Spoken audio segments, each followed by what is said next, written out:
신약성경 누가복음 20장 9절에서 18절까지의 말씀입니다. 우리 약속의 말씀 같이 한 목소리로 봉독하시겠습니다. 그가 또 이 비유로 백성에게 말씀하시기 시작하시니라. 한 사람이 포도원을 만들어 농부들에게 새로 주고 타국에 가서 오래 있다가 때가 이르매 포도원 수출 얼마를 바치게 하려고 한 종을 농부들에게 보내니 농부들이 종을 몹시 때리고 거저 보내었거늘 다시 다른 종을 보내니 그도 몹시 때리고 능욕하고 거저 보내었거늘 다시 세 번째 종을 보내니 이 종도 상하게 하고 내쫓은지라. 포도원 주인이 이르되 어찌할까 내 사랑하는 아들을 보내리니 그들이 혹 그대는 존대하리라 하였더니 농부들이 그를 보고 서로 의논하여 이르되 이는 상속자니 죽이고 그 유산을 우리의 것으로 만들자 하고 포도원 밖에 내쫓아 죽였느니라. 그런즉 포도원 주인이 이 사람들을 어떻게 하겠느냐. 와서 그 농부들을 진멸하고 포도원을 다른 사람들에게 주리라 하시니 사람들이 듣고 이르되 이렇게 되지 말아지이다 하거늘 그들을 보시며 이르시되 그러면 기록된 바 건축자들의 버린 돌이 모퉁이의 머릿돌이 되었느니라 함이 어찌미냐. 무릇 이 돌 위에 떨어지는 자는 깨어지겠고 이 돌이 사람 위에 떨어지면 그를 가루로 만들어 흩으리라 하시니라. 서기관들과 대제사장들이 아멘. 우리 여기까지만 말씀 나누겠습니다. 우리가 이 전쟁이 지금 이스라엘의 전쟁이 일어난 지가 42일 뭐 41일이 넘어가고 있는 그런 시간이죠. 여러분은 전쟁에 대해서 어떻게 생각을 하시고 또 어떤 감각을 갖고 계신지 잘 모르겠습니다만은 저는 뭐 예전에 이제 그 군에 갔을 때 뭐 실제로 이제 그런 어떤 뭐 그 전투 부대에 제가 그 들어가게 돼 가지고 사실은 뭐 후방에서 뭐 그 이제 훈련소도 후방 훈련소였고 그래서 웬만하면은 뭐 이렇게 좀 다른 보직으로 빠지지 않을까 싶었는데 전투 부대에 들어가서 뭐 특공 여단에서 이제 훈련을 받으면서 정말로 이게 사람이 살고 죽는 그러한 일들 뭐 사격을 한다거나 뭐 아니면 뭐 여러 가지 어떤 작전들을 하는 데에 있어서 그 사선에 선다라고 하는 것이요. 정말 전쟁이 일어나면 어떻게 되겠구나라고 하는 것에 대하여서 어, 아주 직접적이진 않지만은 그래도 굉장히 가까이서 그걸 느낄 수가 있었습니다. 그래서 그때 저도 이제 훈련하면서도 또 여러 가지 뭐 훈련들을 받으면서도 우리를 죽이러 오는 어떤 그 적에 대해서 이제 공부를 하잖아요. 그래서 우리가 그 우리를 이제 전쟁이 일어나면 북한의 특수부대, 뭐 특작부대라고 하는 그 특수부대가 내려오게 되는데 그 특수부대는 어, 전혀 동력 같은 걸 사용하지 않을 거다. 그러니까 동력을 사용하면 레이더에 걸리기 때문에 그런 거 전혀 사용하지 않고 그냥 몸으로만 와서 그렇게 작전을 하게 될 텐데 후반까지 어떻게 오느냐 했더니 뭐 이 글라이더, 행글라이더 있지 않습니까? 그냥 모터가 달려 있지 않은 행글라이더나 패러글라이딩을 타고 올 거라는 거예요. 그래서 뭐 그런 저런 것들을 이제 뭐 우리가 대비해야 된다. 뭐 그래서 특작 부대가 훈련하는 것도 보고 뭐 그래서 거기에 맞게 우리도 훈련하고 뭐 그렇게 아, 했었는데 실제로 전쟁이 일어나면 정말 뭐이 사람들이 밤에 그렇게 오면 어떻게 할 수가 없겠구나라고 하는 생각을 했습니다. 근데 실제로 전쟁이 지금 10월 7일 날 일어났던 이 하마스의 침투가 딱 제가 그 군에서 봤던 그 모습 그대로였어요. 그런 모습으로 굉장히 우리가 첨단화되어 있고 디지털화되어 있는 모든 뭐 방어 체계들을 무력화시키는 게 아주 뭐 의외로 되게 그런 아날로그적인 또 몸으로 하는 그런 여러 가지 어떤 일들로 완전히 무력화된다라고 하는 것을 보게 되었고요. 실제로 헤즈볼라나 하마스를 그 이제 하마스의 배후에 이란이 있고 그 부대들을 훈련시키는 그 교관들이 어디에서 온 사람들이냐면 다 북한에서 북한의 그 특수부대 그 교관들이 다 가서 훈련을 시키고 그렇게 되어 있죠. 그래서 이 전쟁이 과연 그냥 그들만의 전쟁인가? 또 이 전쟁이 그냥 그 이스라엘 땅에 멀리 우리에게 지금 멀게 느껴지고 그래서 그냥 거기서 그냥 그칠 것인가라고 하는 것에 대해서 어, 실은 상당히 뭐 우리가 뭐 아시다시피 저는 뭐 어떤 너무 이렇게 우리가 막 두려움에 휩싸이거나 또 이렇게 겁을 먹거나 혹은 겁을 주거나라고 하는 거에 대해서 우리가 주님을 의지하고 주님 바라보는 데 있어서 그게 큰 도움이 되지 못한다라고 하는 것을 생각하지만은 그럼에도 불구하고 굉장히 두려운 것이 사실입니다. 그러니까 실제적인 어떤 전쟁이라고 하는 것이 우리에게도 다음번은 어, 우리일 수도 있겠다라고 하는 그런 생각들 때문에요.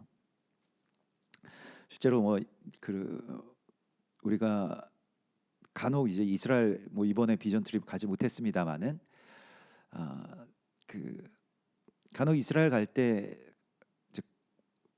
이스라엘 좀 위험하고 테러도 항상 있고 또 뭐 여러 가지 지금처럼 이제 전쟁 있고 이러면 이제 이후에도 가시기가 굉장히 겁나실 겁니다. 저도 이스라엘 갈 때마다 뭐 저희 가족들이 어, 혹시 또 어떤 이런저런 일들이 있으면 어떠나 뭐 이런 걱정들도 하시죠.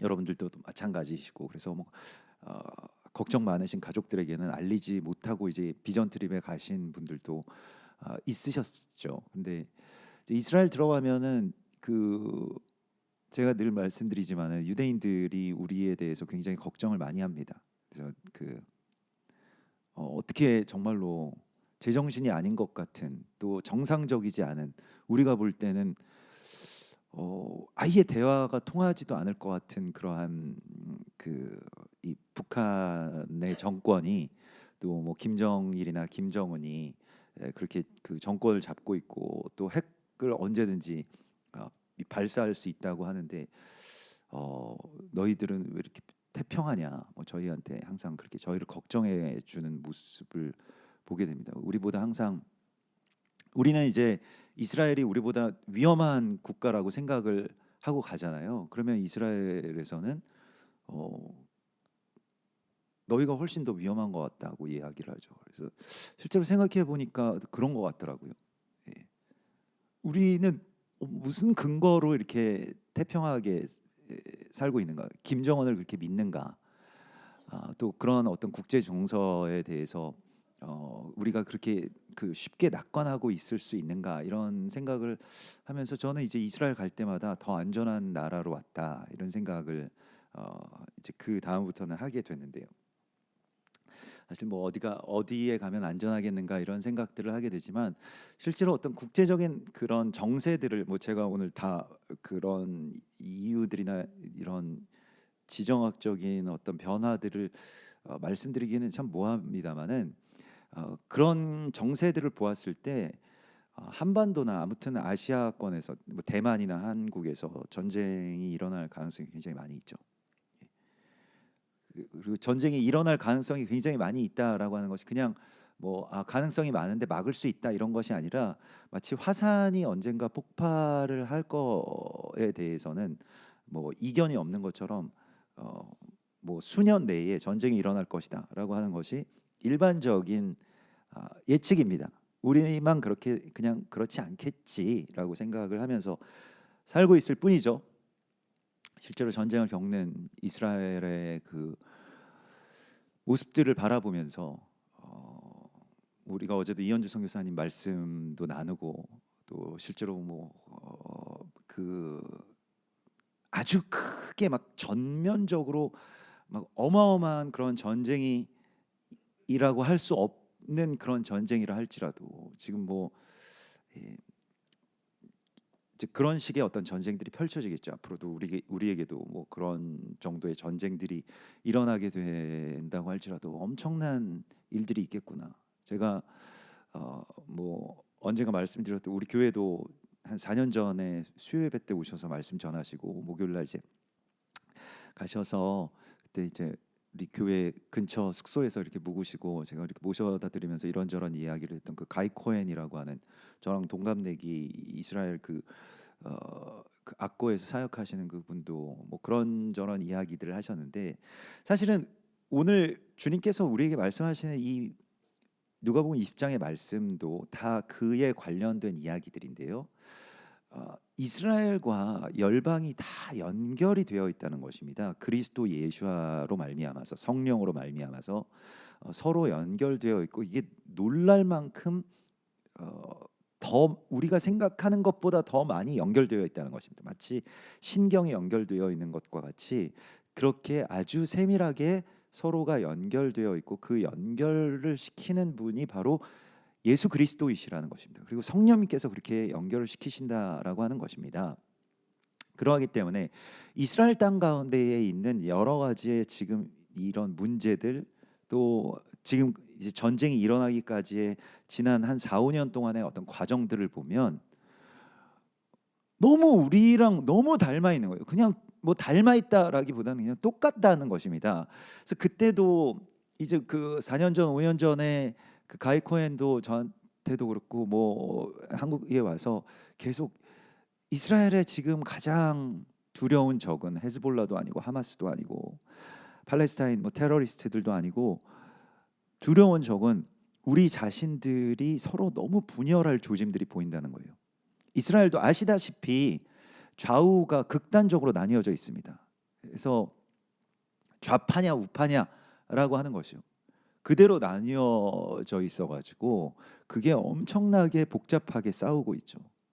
그래서 그 뭐 여러 가지 어떤 정치적으로 그렇게 나뉘어져 있고, 사람들도 생각이 그렇게 다 나뉘어져 있다는 것입니다. 이게 좌파가 있고 우파가 있다라고 하는 것은요, 그냥 어떤 정당의 정치인들만 그렇게 나뉘어져 있는 것이 아니라 사람들의 생각이 그렇게 극단적으로 나뉘어져 있어서 실제로 그 이제 거리에서 막 우리도 뭐 좌파 우파 서로 뭐 집회 같은 거 하면 서로 막 싸우고 뭐 이런 것들처럼 실제로 그런 어떤 다툼들이 계속 일어나고, 실제로 굉장히 아주 뭐 정통파 뭐 우파 뭐 이러한 종교인들이 정말 세속적인, 우리는 좀 세속화돼야 된다라고 하는 그 사람들 뭐 퍼레이드 같은 거 시위 같은 거 하면 가서 뭐 칼로 찌르고 이런 일들이 있죠. 그래서 어마어마한 분열들이 있었고요. 이게 정치적으로나 아니면 뭐 어떤 이념적으로 사상적으로 혹은 뭐 이 성적으로 성에 대한 어떤 견해들도요, 굉장히 아, 뭐, 뭐 동성애에 대해서 지지한다, 그걸 인정해야 된다는 쪽과 그렇지 않은 쪽과, 이게 뭐 우리처럼 또 우리보다도 더 극단적으로 나뉘어져 있는 것들을 보게 되는데, 뭐 그리고 빈부의 격차요. 저희가 이스라엘을 가서 거리 찬양을 하는 벤예후다에서 거리 찬양을 하기 위해서 모였을 때 언젠가 어마어마한 그 청년들의 행렬들을 보게 됐습니다. 그래서 그들이 계속 외치면서 오는 것이 우리에게 집을 달라는 거였어요. 젊은 세대에게. 이스라엘 되게 부자인데 왜 우리는 집이 없느냐, 이런 거였어요. 세대 간의 갈등의 원인들을 그때 우리도 저도 이렇게 생각하게 됐습니다. 우리도 대한민국도 부자죠.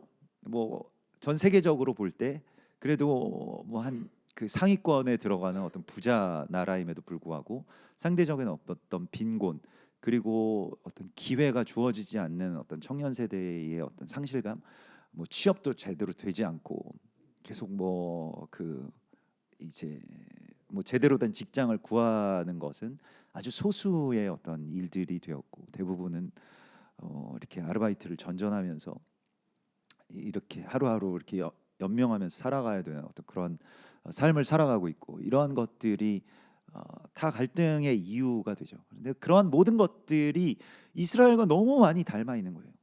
그래서 이스라엘에 지금 그런 일들이 있고, 또 그런 것들 때문에, 그런 분열들 때문에 뭐 가이 코헨이나 또 마우즈 이스라엘에서도 계속 그 주마다 그러한 그 소식 레터가 날라오는데, 지난 몇 년 동안 계속 그걸 위해서 기도해 달라는 거였어요. 우리의 어떤 분열됨을 위해서. 또 동성애라든가 마약 중독이라든가 세대의 갈등이라든가 이런 모든 것들에 대해서 좀 기도해 달라라고 하는 것이었습니다. 이게 사실은 오늘 이 말씀의 결론이기도 한데요. 근데 그들의 그런 문제는 그들만의 문제냐는 것입니다. 우리가 이와 같이 연결되어 있기 때문에 그들의 문제라고 하는 것. 지금 이스라엘의 전쟁이 일어났을 때 그 여러분들도 보도를 통해서 뭐 이렇게 화면으로 보셨던 것과 같이 막 이 그 남부 지역에서 이제 뭐 댄스 파티 같은 것들이 있었는데 이제 하마스가 낙하산을 타고 막 와서 납치해 가고 총을 쏴서 막 난사해서 수많은 청년들이 죽고 하는 모습을 보았습니다. 그럴 때 어떤 분들은 그런 말씀도 하셨다고 하더라고요. 제가 직접 들은 이야기는 아니어서 참 다행인데 어떤 분들은 그게 이스라엘 죄악 때문에 하나님께서 지금 심판하시는 거 아니냐고. 그래서 뭐 그 불상 앞에서 막 그 춤추고 뭐 이러한 것들을 보셨기 때문에 그렇게 어, 그 이야기를 하실 수도 있습니다만은 맞습니다. 이스라엘의 죄악 때문에 하나님께서 심판하신 것이겠죠. 어, 그러나 그 이스라엘의 죄악이라고 하는 것은요. 이스라엘은 항상 어떤 온 열방이나 또 우리와 연결되어 있는 어떤 그런 그 표지이기 때문에 실제로 뭐 표지나 어떤 그 계기판 같이 온도계처럼 그러한 것들이 어떤 영적인 이 타락의 수준을 이스라엘이 그대로 끌어안고 보여주고 있기 때문에 거기에 대하여서 심판을 이스라엘이 만약에 받았다라고 한다면 그러니까 그런 어떤 생각 그대로 이스라엘이 그대로 받았다라고 한다면 우리는 어떨까요? 우리는 진작 받았어야 됩니다. 그 로마서 11장에 무서운 말씀이 나오죠. 이스라엘과 우리가 하나로 연결되었다라고 하는 말씀이 그 가지들을 향하여 자랑하지 말라. 자랑할지라도 네가 뿌리를 보존하는 것이 아니오 뿌리가 너를 보존하는 것이니라. 그러면 내 말이 가지들이 꺾인 것은 나로 접붙임을 받게 하려 함이라 하리니 옳도다. 그들은 믿지 아니함으로 꺾이고 너는 믿음으로 섰느니라. 하나님이 원 가지들도 아끼지 아니하셨은즉 너도 아끼지 아니하시리라 이렇게 말씀하십니다. 그러면 이스라엘이 그 논리대로 심판을 받았다라고 한다면 그 죄 때문에 성적으로 타락하고 우상 숭배하고 서로 분열되었기 때문에 심판을 받았다라고 한다면 우리는 어떨까요? 다음은 우리여야 되지 않을까요? 성경에 그렇게 나와 있습니다. 하나님이 그들을 아끼지 아니하셨다면 너희도 아끼지 아니하실 것이다. 이렇게 나와 있습니다. 그렇기 때문에 굉장히 두려운 것입니다. 실제로 전쟁이 일어나게 되는 어떤 그 뭐 우크라이나나 아니면 지금 이스라엘이나 이런 곳의 어떤 공통적인 어떤 현상들과 정말 놀랍도록 딱 맞아떨어져가는 여러 가지 것들이 있어요. 아주 결정적인 그런 뭐 국제적인 정세에 관한 어떤 지각이 변동되는 그러한 것들이 있습니다. 이게 다 어떤 충돌이죠. 뭐 뒤에 러시아가 있고 또 미국이 있고 뭐 여러 어떤 뭐 대리전의 양상들을 갖고 있는데 중국과 미국이 한판 붙는다라고 한다면 어디서 붙겠느냐? 대만 혹은 한국에서 그런 일들이 있을 것이다. 뭐 이런 것은 그냥 이렇게 그 우리는 바라지 않기 때문에 별로 이렇게 이 이야기에 대해서 별로 믿지도 않고 이렇게 생각하지도 않습니다. 그냥 외면하는 것이 지금 당장 편하기 때문에요. 근데 생각해 보면 그런 일이 수년 내에 일어날 것이다라고 하는 뭐 사람들의 이야기들을요. 그냥 이렇게 우리 겁주려고 하는 말이야라고 간과해서 들을 수 없을 정도로 너무 강력한 어떤 그러한 증거들이 있습니다. 그래서 마음이 굉장히 무겁고 실제로 전쟁이 일어난 이후에 그런 것들 때문에 좀 예, 이렇게 편하게 정말로 생활하기가 어렵더라고요. 그래서 우리 기도하면서 그러나 이 가운데서 우리가 소망을 품는데 오늘 주님께서는 당신이 모퉁이 돌이라고 말씀을 하시고 있습니다. 근데 이 모퉁이 돌이라고 하는 것은 성경에서 조금 이렇게 우리는 그냥 모퉁이 돌 하면 그냥 다 모퉁이 돌만 있는 줄 알았는데 모퉁이 돌과 머릿돌이 있습니다. 그래서 모퉁이돌이나 머릿돌이나 같은 것이라고 생각을 할 수도 있는데요. 모퉁이의 머릿돌이라고 하는 것과 모퉁이돌은 좀 그 같은 것이기도 하면서 많이 다르죠. 그래서 모퉁이돌을 보면 모든 건물을 돌을 쌓아서 이제 건물을 만드는 데 있어서 가장 밑에 어떤 주축가 되는 그런 돌이죠. 그래서 양쪽에 어떤 그런 벽이 있으면 그걸 연결시켜 주는 것이 이제 모퉁이돌입니다. 혹시 거기 그 이미지가 있나요? 모퉁이돌 이미지가? 예, 뭐 저런 것이죠. 그래서 저희 예수님께서 모퉁이돌이 되신다라고 할 때 한쪽 벽과 한쪽 벽을 이어주는 그러한 모퉁이돌이 되신다라고 해서 저 이미지가 십자가고 뭐 저거는 실제 어떤 모퉁이돌이죠. 저기부터 이제 쌓기 시작해서 그렇게 그 건물들이 서로 연결되어 지어져 가느니라. 이게 에베소서 2장 20절에 나오는 말씀입니다. 너희는 그러니까 예수께서 친히 모퉁이돌이 되셨느니라 이렇게 말씀을 하시는데요. 거기에 누가 또 모퉁이돌이라고 말씀을 하십니까? 너희는 사도들과 선지자들의 터 위에 세우심을 입은 자라. 그러니까 이 모퉁이돌이 뭐 예수 그리스도께서도 모퉁이돌이시지만요. 그래서 그의 안에서 건물마다 서로 연결하여 주 안에서 성전이 되어가고 너희도 성령 안에서 하나님의 거하실 처소가 되기 위하여 그리스도 예수 안에서 함께 지어져 가느니라라고 할 때 이 코너스톤이라고 하는 이 모퉁이돌이 바로 저것입니다. 그래서 이게 이 헬라 말로는 아크로고니아이오스라고 하고요. 아크로고니아이오스라고 하는데 이 고니아이오스라고 하는 것이 그런 주춧돌, 모퉁이돌, 뭐 그 히브리 말로는 이제 그 핀나라고 합니다. 이 모퉁이돌이 되는 것이고요. 근데 또 하나의 이제 우리가 좀 혼돈하는 그 모퉁이돌이 있는데 그 모퉁이돌은 무엇이냐면 오늘 주님께서도 당신이 모퉁이돌이라고 말씀하시면서 또 그 이 오늘 이 본문의 말씀에서 이렇게 말씀하셨습니다. 내가 그런 모퉁이돌인데 건축자들의 버린 돌이 오늘 여기에서는 오늘 이 말씀에서는요. 건축자들의 버린 돌이 모퉁이의 머릿돌이 되었느니라. 그래서 모퉁이의 머릿돌 이게 그 모퉁이돌과 또 머릿돌이 있다는 거예요. 그래서 무릇 이 돌 위에 떨어지는 자는 깨어지겠고. 이거는 이 터 위에 우리가 세우심을 받았다라고 하는 것입니다. 그래서 이 모퉁이돌의 레벨, 그러니까 제일 밑에서 모든 건물을 떠받치고 있는 그 네 귀퉁이에 그 돌들이 있고요. 또 이 돌이 사람 위에 떨어지면 그를 가루로 만들어 흩으리라. 모퉁이돌 가장 밑에 있기 때문에 떨어질 일은 별로 이렇게 우리가 생각을 하지 않겠는데 거기에 모퉁이의 머릿돌이라고 하면 이게 아래에 있는 모퉁이의 코너스톤도 있고요. 또 위에 있는 돌이 있다는 겁니다. 그래서 이건 코너스톤이고 저렇게요.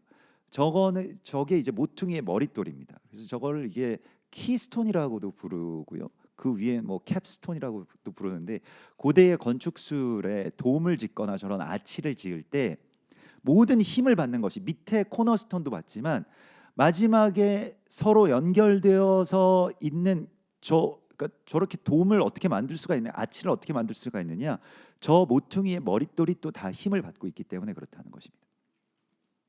그래서 예수 그리스도께서 저 모퉁이의 머릿돌이 떨어지게 되면 어떻게 됩니까? 사람들이 지나가다가 그러면 이게 머리가 깨지겠죠. 그게 바로 그 키스톤이라고 하는 것입니다. 그래서 코너스톤, 키스톤 이 두 개가 예수 그리스도이신데 그런데 여기까지 보여주시면 되겠습니다. 그런데 이러한 일들에 대하여서 성경이 계속 아주 상당히 많이 집요하게 이것에 대해서 말씀해 오셨다는 것입니다. 우리는 잘 알지 못하지만요. 시편 118편의 말씀을 오늘 주님께서 인용하신 것인데요. 시편 118편 22절의 말씀에 건축자가 버린 돌이 집 모퉁이의 머릿돌이 되었나니 이는 여호와께서 행하신 것이요 우리 눈에 기이한 바로다. 그래서 건축자의 버린 돌이 그러니까 사람들이 무시하고 버린 돌같이 된 그 존재가 그리스도 예수라는 거예요. 우리는 그렇게만 알고 있었는데 에베소서 2장에서는 사도들과 선지자들 그러니까 초대교회의 그 유대인 사역자들 있지 않습니까? 예수님도 유대인이셨고 성경에 나온 모든 인물들이 다 유대인이고 대부분의 인물들이요. 그리고 거기에서 그들의 어떤 터 위에 믿음의 조상들인 아브라함이나 이삭이나 야곱이나 뭐 다윗이나 솔로몬이나 그 뒤에 있는 모든 믿음의 사람들의 터 위에 우리가 세우심을 받았다라고 하는 것입니다.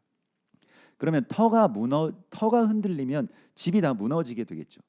그렇기 때문에 그 밑에 걸 빼는 것, 밑에 그 모퉁이 돌을 빼버리려고 하는 것이 대적의 첫 번째의 어떤 그 전략이었고요.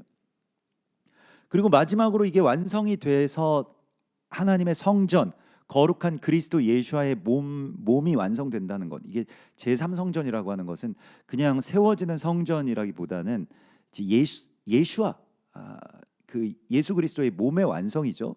근데 그 몸의 완성에 있어서 마지막 뭐 우리는 마지막 퍼즐이라고 하는 말이 관용적으로 쓰이니까요. 마지막 그 키스톤, 이게 딱 제대로 거기에 제 자리로 아무런 어떤 그 오차 없이 거기에 딱 그 모든 공학적인 어떤 무게의 어떤 중심에 그게 딱 놓여야지 전체가 무너지지 않게 되는 이 성전의 건축술의 이 마지막 지점의 그 돌도 예수아이시면서 또한 이스라엘이라는 것입니다. 그렇기 때문에 이스라엘이 마지막에 구원을 받게 되는 것, 거기에 대하여서 주님께서 계속 이 모퉁이 돌의 이야기로 계속해서 말씀을 하셨어요. 스가랴서 4장 7절에 보면 스가랴서에서도 새 성전을 건축하는 일에 대하여서 스룹바벨이라고 하는, 그러니까 예수와의 또 다른 어떤 별명과도 같은 이름인데요. 여호와께서 스룹바벨에게 하신 말씀이 이러하니라. 만군의 여호와께서 말씀하시되 이는 힘으로 되지 아니하고 능으로 되지 아니하고 오직 나의 영으로 되느니라 라고 말씀을 하시면서 큰 산아 네가 무엇이냐, 네가 스룹바벨 앞에서 평지가 되리라. 그가 머릿돌을 내놓을 때에 무리가 외치기를 은총이 그에게 있을지어다 하리라 하셨고, 스룹바벨의 손이 이 성전의 기초를 놓았은즉 그의 손이 또한 이 일을 마치리라 하셨나니. 그래서 기초를 놓으시는 것과 마치는 것에 다 스룹바벨의 손이 있는데, 그 스룹바벨의 손, 스룹바벨 예수와께서 그 일들을 하실 때에 항상 이스라엘을, 하나님께서 이스라엘을 택하셔서 이스라엘을 이 마치 반석처럼 놓으셨고 또한 마지막에 그 키스톤으로 놓으셨다라고 하는 것입니다. 그래서 중요한 것은 우리가 이제 예수께서 그 모퉁이 돌이 되시고 키스톤이 되신다, 그 머릿돌이 되신다라고 하는 것, 처음과 나중이 되신다라고 하는 것을 우리가 아는 것과 같이 그것과 연결되어 있는 예수와의 모퉁이 돌 되심과 머릿돌 되심이 연결되어 있는 그 사람들이 바로 이스라엘이라고 하는 것을 성경이 계속해서 말씀해 오신 거예요.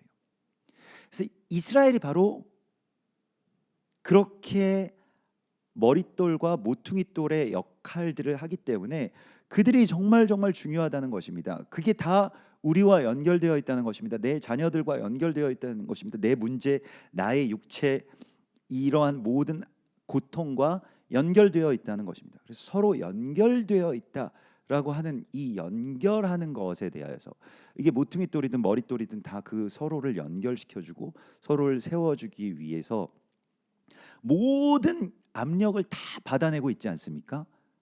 그게 이스라엘에게 맡겨주신 일이고요. 또한 우리에게도 그것을 맡겨주셨다라고 주께서 말씀을 하십니다.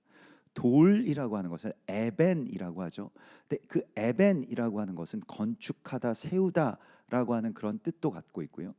또 여기서 에벤이라고 하는 것이 이 히브리인들도 그래서 뭐 에벤에셀 뭐 이런 이야기도, 그런 내가 에벤에셀에서 너를 불렀다라고 하는 그런 말씀도 있는 것처럼, 이 에벤이라고 하는 그 돌이라고 하는 것과 아들이라고 하는 것이, 아들은 이제 벤입니다. 그래서 이제 같은 이 언어적인 그런 연결성을 갖고 있다고 히브리인들은 그렇게 생각을 하거든요. 그래서 돌과 아들, 그게 같은 것이라고 이야기를 합니다.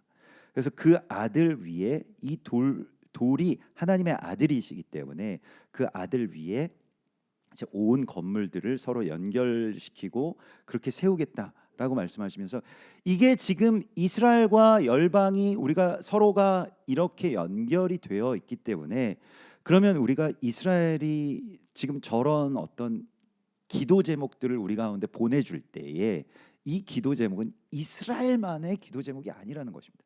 계속해서 말씀드리지만 이거는 내 문제고 내 자식들의 문제인 것입니다. 제가 아까 가이 코엔 이야기를 했습니다. 그래서 우리 지난 6월절에 왔던 요엘 젤스키도 지금 가자 지구의 탱크 부대의 그 지휘관으로 들어가 있죠. 그 유대인들 이제 메시아닉 유대인들 만날 때마다 당신 군대 어디 갔다 왔냐, 뭐 어디 갔냐, 그래서 자기 탱크 부대에 왔다고 그래서 뭐 제대한 지 꽤 됐다는 거예요. 아들도 둘이나 있고. 그래서 저 지난번에 보시지 않았습니까? 그래서 개전 초기에는 이제 뭐 그렇게 그 자기는 그렇게 들어갈 만한 그런 군번은 아니다. 뭐 그런 소식들이 전해져가지고 만약에 내가 거기 전장에 들어가면은 굉장히 심각한 상황이다. 뭐 이런 이야기를 했다고 제가 이제 이정 목사님 통해서 이제 뭐 메시지 주고받고 이렇게 들었는데 들어간 거예요. 그래서 지금 가자 지구에서 탱크가 뭐 몇 대가 뭐 파괴됐다. 하마스에 의해서 대전차 로켓에 의해서 파괴됐다라고 하면 가슴이 철렁철렁 내려앉습니다. 지금 소식들이 제대로 잘 전해지고 있지 않은데요. 뭐 이스라엘이 굉장히 순조롭게 가자 지구를 이렇게 점령해 가고 있고 통제하고 있다라고 그렇게 뭐 그냥 아주 단편적인 보도들만 이렇게 나오기 때문에 그렇습니다만은 실제로 거기에 좀 구체적인 보도들을 현지에서 나오는 소식들을 찾아서 들어보면 상당히 고전하고 있다고, 생각보다 너무 고전하고 있다고. 예. 그래서 뭐 지금 사망한 군인들도 거의 50여 명에 들어가게 되고 탱크들도 많이 파괴되고 있고 뭐 그렇다고 하는데, 그러면 그 아이들도 생각나고요. 젤스키 그 아내, 아이들 여러분들도 아마 다 생각나실 겁니다. 또 가이 코엔은 자기 아들이 들어가 있다고, 아들이 군인으로 거기 들어가 있다고. 남의 이야기가 아니죠. 이 연결되어 있는 이 일들에 대하여서 주님께서 오늘 우리에게 이게 그냥 멀리 동떨어진 나라에 뭐 언약적이고 뭐 멀리 있고 이런 나라에 뭐 그런 따로 노는 소식들이 아니라는 것입니다. 이 전쟁이요. 이 전쟁과 우리의 전쟁은 지금 연결되어 있기 때문에 그럼 그들을 어떻게 회복해야 될 것이냐라고 하는 것에 대해서요. 그들이 그 전까지는 오늘 포도원을 지키는 그 포도원 지기, 포도원을 관리하는 관리인들을 계속 쫓아내는 포도원의 소장농들의 이야기가 나오면서 이 이야기가 나오죠. 결국 이 이야기는 사람들이 그 돌을 하찮게 여기고 계속 버려왔다는 것입니다. 그리고 그 하나님께서 책임을 맡겨주신 그 사람들을 필요 없다고 내쫓고 계속해서 갈아치웠다라고 하는 것입니다. 그게 우리들의 모습이었다는 거예요. 이 이스라엘에 대해서나 또 하나님이 보내신 많은 사람들에 대해서 우리가 생각해 왔던 것들이 바로 이러한 자세였다라고 하는 것입니다. 이스라엘을 교회가 여러 번 버렸죠. 초대교회에서 우리가 복음을 전수받고, 그러니까 이방인들이 유대인 사도들에 의해서 복음을 전수받고 또 그렇게 양육되고 말씀 안에서 또 절기와 예수와에 대한 그러한 어떤 증거나 그러한 신앙들을 다 물려받았습니다. 그래서 우리도 그런 상속자가 되었고 너희는 외인이 아니고 우리와 함께 지음을 받는 그러한 정말로 귀한 상속자입니다라고 하는 그런 축복을 받으면서 초대교회에서 자라왔는데 그 자라다가 결국에는 유대인들을 다 쫓아내고 또한 그들을 굉장히 이제 그냥 그렇게 쫓아낸 것뿐만이 아니라 결국 십자가의 이름으로 얼마나 많은 학대들을 해왔습니까? 학대뿐만이 아니라 학살을 했고요. 이러한 모든 일들에 대하여서 교회가 마치 건축자의 버린 돌처럼 이스라엘에 대하여서 그렇게 버렸는데 그러면 어떻게 될까요? 주춧돌과 머릿돌이 상하게 되면 그것이 너희를 상하게 할 것이다. 지금 이 말씀을 하시고 있는 것입니다. 그래서 그 위에 너희가 떨어지면, 그러니까 우리가 그 주춧돌 위로 올라가서 거기에 떨어지면 너희가 이제 흩어지게 될 것이고 그 돌이 너희 위에 떨어지면 너희가 가루가 산산조각이 날 것이다 이렇게 말씀을 하십니다. 로마서 11장 15절에 그들을 버리는 것이 세상의 화목이 되거늘 이렇게 말씀을 하셨죠. 그래서 우리가 처음에는 그들을 버리고요. 또 사실은 우리가 버렸다라기보다는 하나님이 그들을 버리신 것처럼 보였기 때문입니다. 그러나 그들을 받아들이는 것은 죽은 자 가운데서 살아나는 것이 아니면 무엇이리요라고 하는 말씀을 늘 우리가 나눕니다. 이게 로마서 11장 15절의 말씀이고요. 그들을 버리는 시기가 이제 지나가고 그들을 받아들여야 되는 시기가 이제 우리 가운데 온 것이죠. 그래야만 우리가 살 수 있기 때문입니다. 형제들아 너희가 스스로 지혜 있다 하면서 이 신비를 모르기를 내가 원치 아니하노니 이 신비는 이방인의 충만한 수가 들어오기까지 이스라엘의 더러는 우둔하게 된 것이라.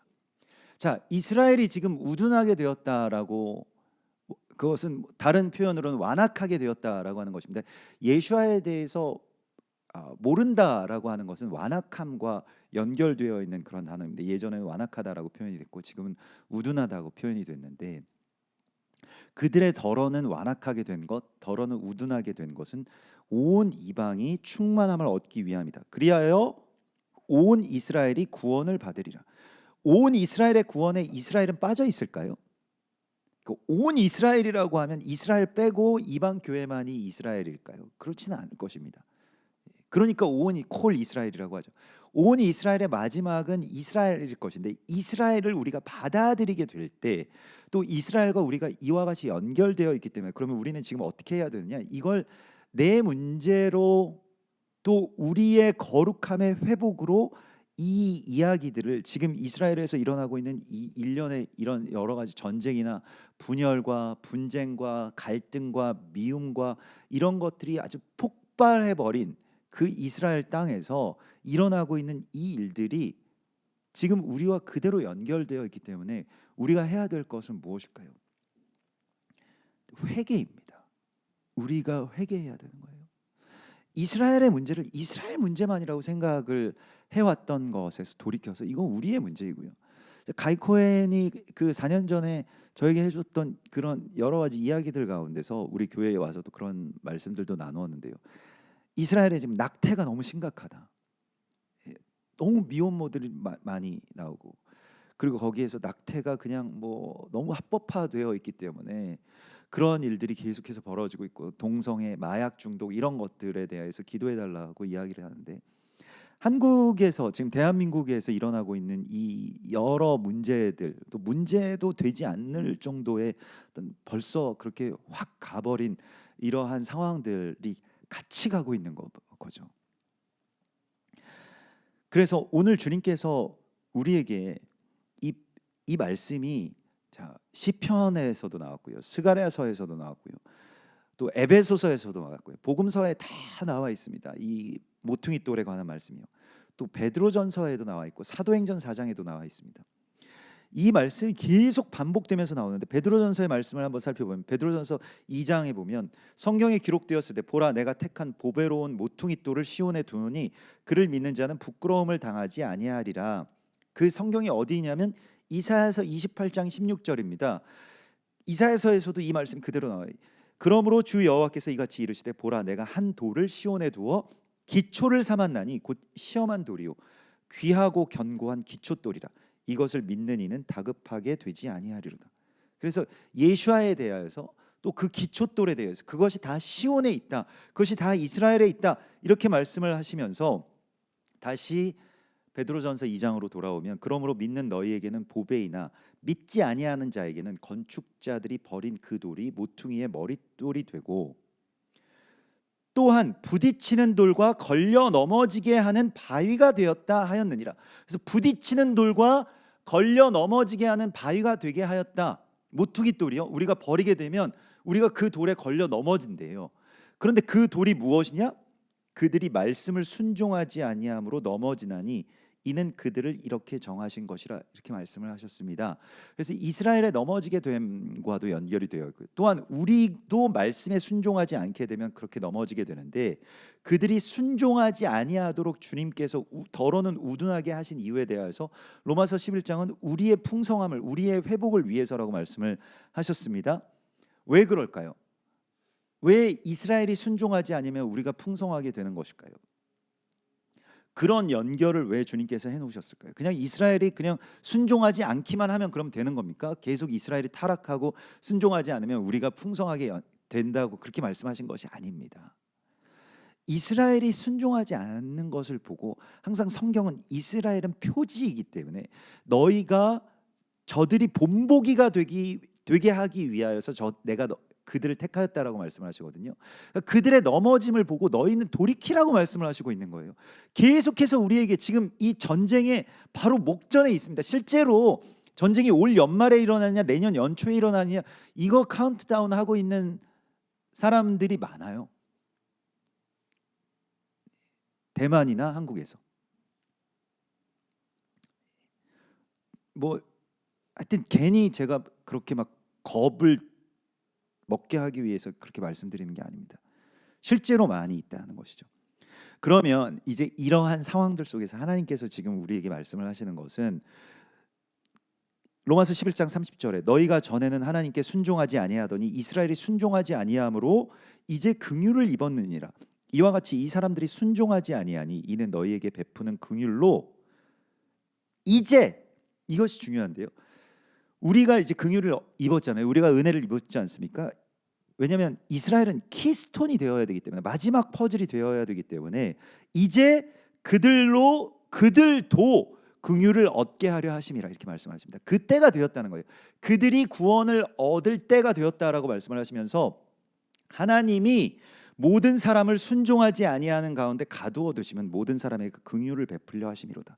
깊도다 하나님의 지혜와 지식의 풍성함이요라고 하는 그러한 아주 경탄이 나오면서 오늘 주님께서도 이스라엘이 순종하지 않는 것에 대하여서 그런즉 그러나 너희는 택하신 족속이요 왕 같은 제사장들이요 거룩한 나라요 그의 소유가 된 백성이니 이거 우리가 다 너무 좋아하는 말씀이죠. 그런데 너희가 전에는 백성이 아니더니 이제는 하나님의 백성이요 전에는 긍휼을 얻지 못하더니 이제는 긍휼을 얻은 자가 되었느니라 라고 말씀하시면서 이제 우리가 해야 될 일이 무엇이냐 우리가 무엇이냐라고 말씀하시면 너희가 이제 리빙 스톤 너희가 살아있는 산돌이 되어야 할 것이다 라고 말씀을 하시고 있습니다. 우리가 서로 연결되는 것이고요. 우리가 이 땅의 교회와 이방의 교회와 이스라엘을 연결하는 연결의 산돌이 되어야 될 것이라고 말씀하십니다.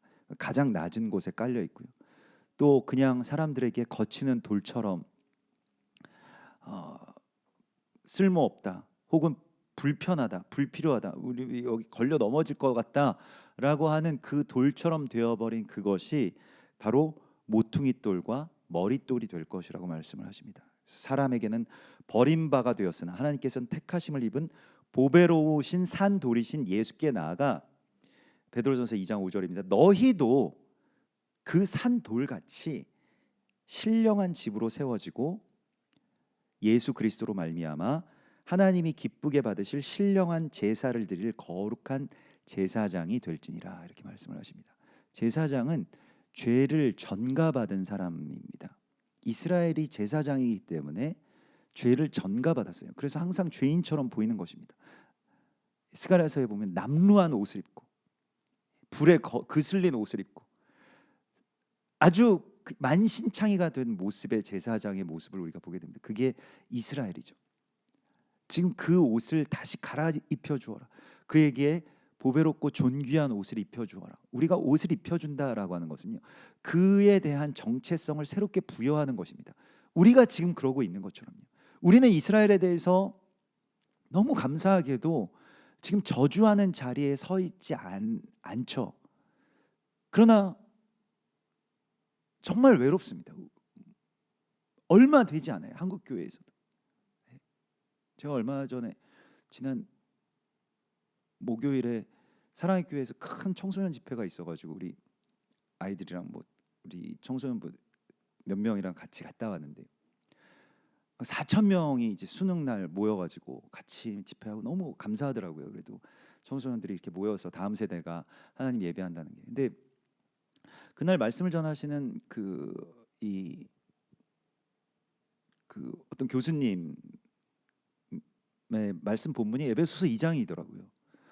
네, 에베소서 2장에서 야, 에베소서 2장이면 한 세 사람이 이제 말씀하시겠구나 하는데 그 한 세 사람만 딱 빼고 그 앞뒤로 말씀을 하시는 거예요. 그래서 그냥 우리가 하나님의 건물입니다라고 하는 말씀을 하시는데 그 한 세 사람 그것만 말씀해 주시면 참 좋겠는데 근데 막 말씀을 하시다가 지금 이스라엘과 하마스의 전쟁에 대해서 말씀이 시작이 됐습니다. 근데 그때부터 제가 왜 거기에 갔는지를 알겠더라고요. 그때부터 정말 제가 이 목사님의 그 메시지를 위해서 엄청나게 중보했습니다. 이스라엘을 저주하는 메시지만 나오지 않게 해달라고. 이스라엘이 지금 하마스에 대해서 무슨 악한 짓을 하고 있느냐 이런 말씀이 꼭 나올 것 같은 거예요. 맥락으로 보면. 그래서 저는 과거를 돌릴 수 없지만 하나님이 돌리실 수 있으니까 이 목사님의 설교를 준비하실 때 성령님이 역사하셨다면 그걸 좀 원고에서 지워달라고 제가 기도를 했습니다. 왜냐하면 지금 4천 명의 다음 세대가 있는데 이스라엘이 얼마나 악하냐라고 하는 이야기가 제단에서 선포되면 그게 얼마나 큰 저주입니까? 다음 세대까지 그 저주가 흘러 들어가는 거잖아요. 너무 불안한 거예요. 그래서 정말 그때 막 속으로 너무 애통해하면서 기도했습니다. 저 목사님 정말 하나님 주님께서 쓰시는 귀한 종이신데 그리고 뭐 그 신학교에서 설교학을 가르치신 설교학 교수님이시더라고요. 그래서 근데 그 말씀만 안 하게 해주십시오. 한 세 사람에까지 못 가도 괜찮습니다. 감사하게도 그 문턱에서 딱 멈추시더라고요. 정말 저는 정말 그 절벽에서 떨어지기 직전에 딱 하나님이 멈춰주신 것 같았어요. 여기서 한마디 더 하실 수 있을 것 같은데 하여튼 성령께서 역사하셨는지 거기서 멈추실 수 있어가지고 그래서 한국교회에 대한 애통한 마음들이 다시 우리는 이스라엘 위해서 기도하고 있다고 해서 이게 다 되는 게 아니잖아요. 한국교회가 지금 이스라엘에 대해서 저주하고 있다면 한국의 어떤 지식인들이라고 자처하는 사람들 진보 정치인들이라고 자처하는 사람들이 이스라엘 대사관 앞에서 지금 막 시위를 하고 이스라엘 학살을 멈춰라. 그러면 그 사람들이 이제 묻는 거예요. 그러면 하마스가 납치해간 그 아이들이랑 임산부랑 지금 아직 한 사람도 풀어주지 않고 있는 이 220명의 그 인질들에 대해서는 어떻게 생각하냐? 근데 그 사람들은 그런 일은 없다는 거예요. 하마스가 한 일이 아니라는 거예요. 그냥 이스라엘의 자작극이라고도 이야기를 하고요. 그리고 만약에 그런 일들이 있어도 이스라엘이 자초한 일이다. 이 전쟁은 이스라엘이 일으킨 거다. 이렇게 이야기를 하는 거예요. 끔찍한 이야기죠. 그 입장에 선다라고 하는 것이 너무너무 두렵습니다. 심지어 교회마저도. 그래서 여러분들이 정말 중요한 거예요. 압력이 있죠. 뭔가 이런 거에 대해서 나는 그래도 지금 이스라엘 위해서 기도하고 있어. 저희도 지난 그 전쟁 난 이후부터 이 밤에 잘 이게 주민들 때문에 키지 않던 메노라의 불을 계속 켜고 있습니다. 밤에도요. 왜냐하면 우리 이스라엘 위해서 기도하고 이스라엘 편에 서 있다라고 하는 것을요. 물론 그래서 아랍 사람들과 팔레스타인 사람들을 다 하나님께서 벌하시고 멸하실 것이다라고 그렇게 기도하는 것은 아니라고 하는 것을 이제 우리가 계속 나누고 우리가 그렇게 기도하고 있지만은 이 한 세 사람의 모퉁이돌됨의 이야기들이요. 그리고 이스라엘이 그 모퉁이돌 주춧돌이자 마지막에 그 키스톤이라고 하는 것, 머릿돌이라고 하는 것에 대하여서 계속해서 증언하고 그것의 입장에서 선포해야 될 사명이 또한 우리 가운데 있는 것입니다. 우리 교회에게 있는 것이고요. 그리고 이스라엘이 회복되기 위해서는요, 이스라엘만을 위해서 기도하면 안 됩니다. 우리가 회복되어야. 그들은 그냥 마치 온 열방의 체온계 같은 것이어서 이 몸이 다 회복돼야 그들이 회복된다는 거예요. 체온계만 어떻게 내리면 됩니까? 냉장고에 넣어가지고. 그렇게 되지 않는다는 거예요. 그런다고 열이 내려가지 않는다는 것입니다. 우리가 회개하고 우리의 자녀들이 돌아서고 우리가 다시 그 완악함 가운데서 다시 그 분열 가운데서 자 보십시오. 여러분들 다 옳죠. 옳기 때문에 여러분들이랑 생각이 다른 많은 이 사람들에 대하여서 그냥 증오하고 미워하고 그냥 죽여달라고 기도하면 끝나는 것입니까? 이제 그렇게 나라가 되어버리고 있는 것에 대한 애통함은 없습니까? 이거 엄마의 뱃속에서 싸우는 그 두 쌍둥이의 이야기와 같은 그 눈물이 교회에서 다시 회복돼야 된다는 거예요. 여러분들이 하는 정치적인 생각들 다 맞으실 겁니다. 그러면 나머지의 사람들은 다 저 북한에 다 잡혀가도 상관없으십니까? 그게 심지어 내 자녀들이라도요. 무슨 이상한 그 분열의 병에 걸려 계신 거냐고요. 그렇게 증오하고 그렇게 분열하고. 저도 생각해 봤습니다. 제가 옳다라고 믿고 있는 것들, 이스라엘 편에 서서 반대해서 그렇게 하는 사람들에 대해서 물론 막 분통이 터지고 억울하고 미운 마음도 들죠. 그러나 그게 한국 교회의 모습이라고 한다면, 우리의 거울이라고 한다면, 그걸 위해서 우리는 또 더 탄식하면서 기도해야 될 것입니다. 그게 내 문제이기 때문입니다. 나만 여기에 대해서 비껴나 있다고 해서 되는 문제가 아니라는 것이죠. 그래서 오늘 주님께서는 여러분들을 택하신 산돌로 세우셨다고 말씀하십니다. 모퉁이 돌의 레벨로 내려가야 되고요. 또 마지막까지 다 회복되기까지 기다렸다가 겨우겨우, 어쩌면 겨우겨우라는 표현이 맞을 것입니다. 마지막에 막차를 타게 될 이스라엘처럼 우리도 또 이 땅의 교회 안에서 그러한 역할을 마다하지 않아야 될 것입니다. 하나님께서 그 일들을 이루신다라고 한다면요.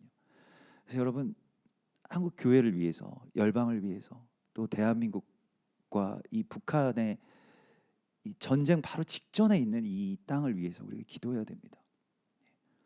얼마나 불안정한 일이에요. 북한은 지금 아직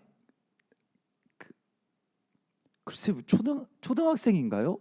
그 초등학생 어린 딸 애를 데리고 핵폭탄 발사하는 그 미사일 앞에서 열병식을 바라보게 하는 나라입니다. 김정은이 갑자기 죽으면 어떻게 될까요? 그럼 그 아이가